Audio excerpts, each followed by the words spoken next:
Hello, my name is Tushar Patle. This is a presentation on my BTech thesis submitted in fulfillment for my BTech in Mechanical Engineering under the guidance of Dr. Atul Jain.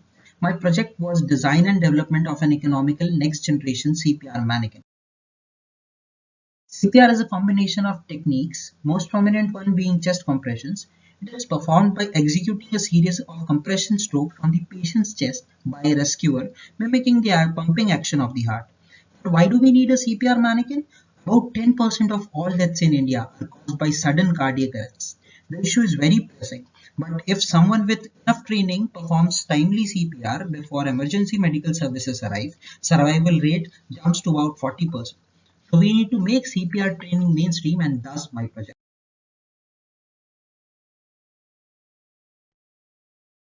A study on 91 cardiac arrest patients by Tomlinson and team shows that the force deflection plot is nonlinear, such that the compression force increases with an increase in the compression drift.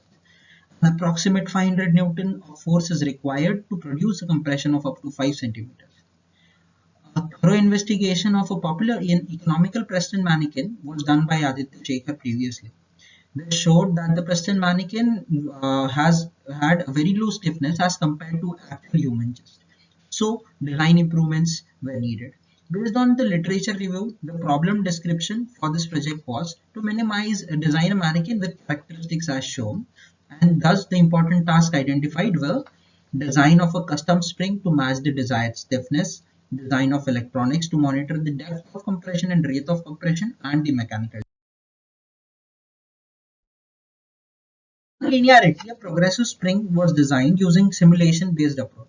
Spring design was parameterized into different pitch length, wire diameter, and total number of active coils. A Python script was made to parameterize the CAD design of spring in Abacus CAE. The CAD models generated in Abacus were exported as ACIS SAT file and then imported in ANSYS Workbench for simulation.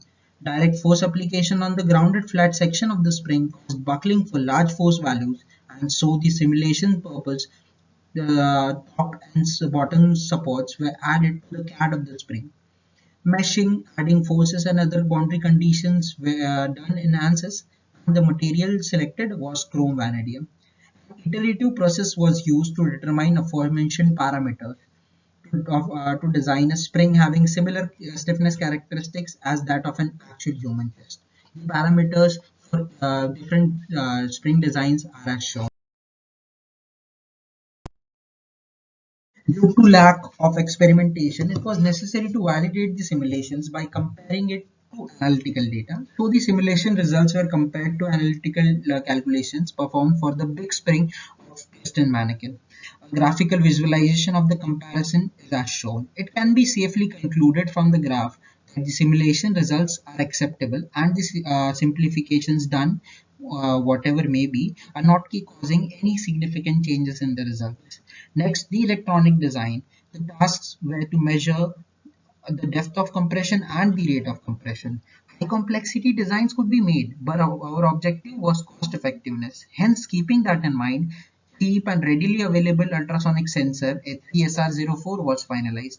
Connecting CPR mannequin to CPR smartphone or computers gives the added advantage of eliminating the need to add an extra display interface, as the data can be shown on the already present screens of these devices. Thus, it was decided to have wireless functionality. Thus, a cost-effective microcontroller cum Wi-Fi module ESP8266 was selected for the project. The most important task was to design the mechanical components such as support components and housing assembly. An initial design was proposed that could house things effectively. This design is as shown. The first image represents spring at full length and the second at full compression.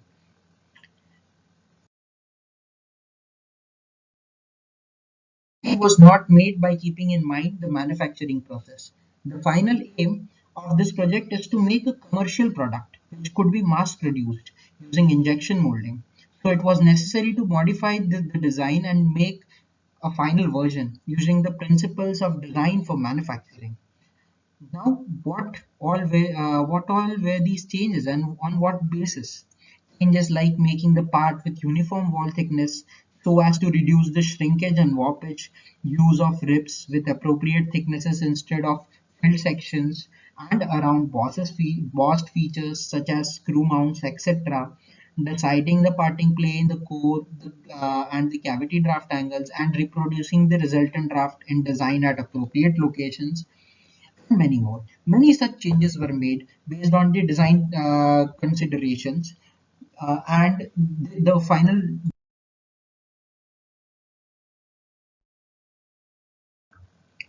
This is the final design.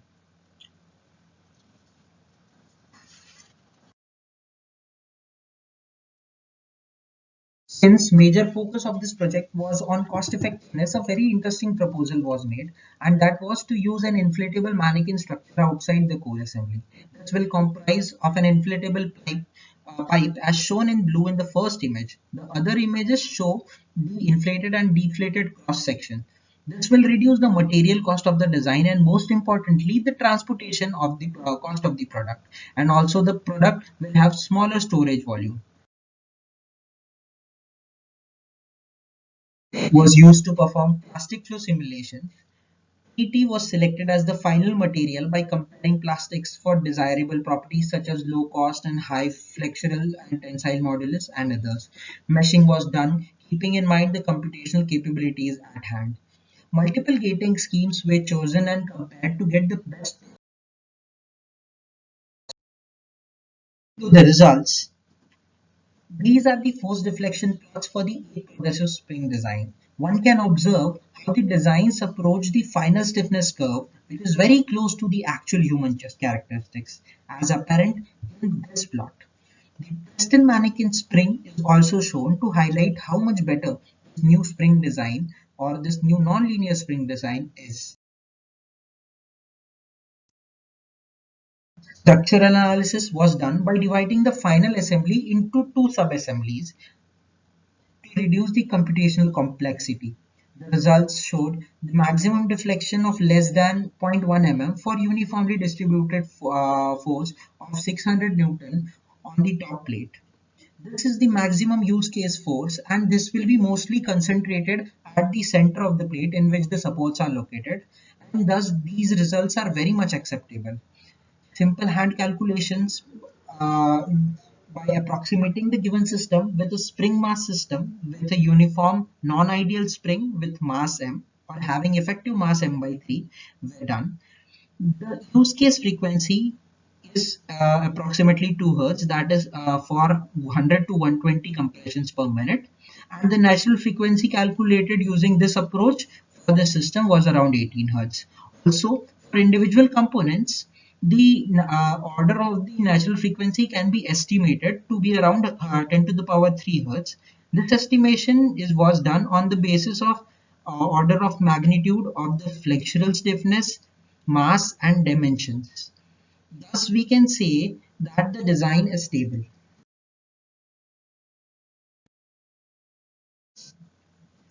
The results for the plastic fill simulation, number of gating schemes were studied for each part depending on the complexity of the part. The number was chosen with a maximum of five different schemes for the most complex part. The most suitable schemes for each part were chosen based on parameters like location of fill lines, location of air traps, pressure to fill, cycle time, and others. These decisions have been highlighted in green. We have the final plastic flow results for the final gating schemes of all the parts.